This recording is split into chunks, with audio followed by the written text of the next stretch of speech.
തമിഴ്നാട്ടിൽ ട്വിസ്റ്റ്. സർക്കാർ രൂപീകരണത്തിൽ വിജയ്ക്ക് തിരിച്ചടി. 118 MLA-മാരുടെ പിന്തുണയിൽ സംശയം പ്രകടിപ്പിച്ച് ഗവർണർ. ഇതോടെ നാളെ സത്യപ്രതിജ്ഞ നടക്കുന്നതിൽ അനിശ്ചിതത്വം. കേവല ഭൂരിപക്ഷം ലഭിക്കുമെന്ന് വിജയ് ഗവർണറെ അറിയിച്ചിട്ടുണ്ട്. ആദിൽ പാലോട് വിവരങ്ങളുമായി ചേരുകയാണ്. അതിൽ സഭയിലേക്ക് ഒരു ഫ്ലോർ ടെസ്റ്റിനുള്ള സാഹചര്യം ഉണ്ടാകുമോ, അതോ ഇത് അംഗീകരിക്കാത്ത നിലപാട് ഗവർണർ സ്വീകരിക്കുമോ?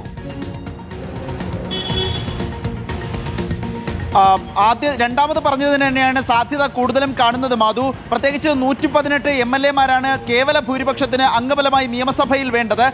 അത് ലഭിക്കും തനിക്ക് നിയമസഭയിൽ എന്ന അവകാശവാദമാണ് ഉന്നയിച്ചത്. പക്ഷേ ആ ലിസ്റ്റ് നൽകണം എന്നുള്ള നിലയിലേക്ക് ഗവർണർ പോവുകയാണ്. അതിൽ സംശയം പ്രകടിപ്പിച്ചിരിക്കുകയാണ്.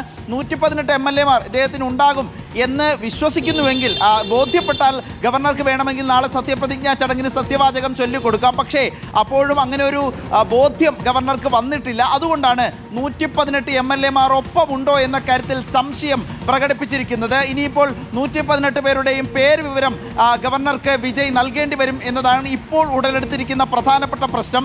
ഇതിൽ 108 MLA-മാർ വിജയുടെ പക്ഷത്ത് ഉണ്ട്. അതിൽ 5 MLA-മാർ അതിനു പുറമെ 5 MLA-മാർ കൂടി കോൺഗ്രസിന്റെ MLA-മാരുണ്ട്. അങ്ങനെ 113 MLA-മാരാണ് നിലവിൽ വിജയുടെ TVKയ്ക്ക് ഒപ്പമുള്ളത്. ഇനിയും വേണം 5 എണ്ണം. അപ്പോൾ 5 MLA-മാർ ആരൊക്കെ എന്ന കാര്യത്തിൽ ഇനിയും വ്യക്തതയില്ല. മുസ്ലിം ലീഗ് പിന്തുണ നൽകില്ല എന്ന് പ്രഖ്യാപിച്ചു കഴിഞ്ഞു. CPM-ഉം CPI-യും കൂട്ടിയാലും 4 വരുള്ളൂ. അവരുടെ നിലപാട് വെള്ളിയാഴ്ച അറിയാനും സാധിക്കുകയുള്ളൂ.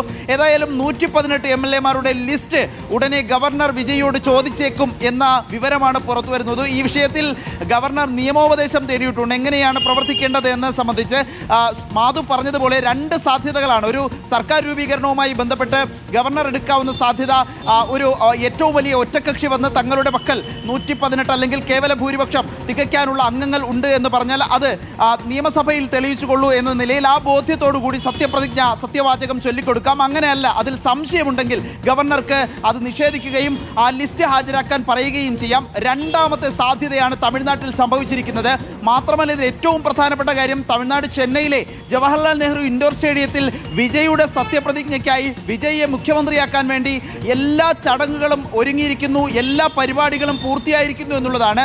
അതിഥികൾക്കായി കസേരയിടുന്നു, പന്തൽ കെട്ടുന്നു, ആ വിധത്തിൽ എല്ലാ തയ്യാറെടുപ്പുകളും പൂർത്തിയാകുന്ന ഘട്ടത്തിലാണ്. നാളെ 10 മണിക്ക് സത്യപ്രതിജ്ഞ എന്ന നിലയിലാണ് TVK ഒരുക്കങ്ങളും ആഘോഷ പരിപാടികളും സജ്ജീകരിച്ചിരിക്കുന്നത്. അതിനിടയിലാണ് ഇങ്ങനെ ഒരു ട്വിസ്റ്റ് സംഭവിച്ചിരിക്കുന്നത് എന്നത് ഏറ്റവും പ്രധാനപ്പെട്ട കാര്യമാണ്.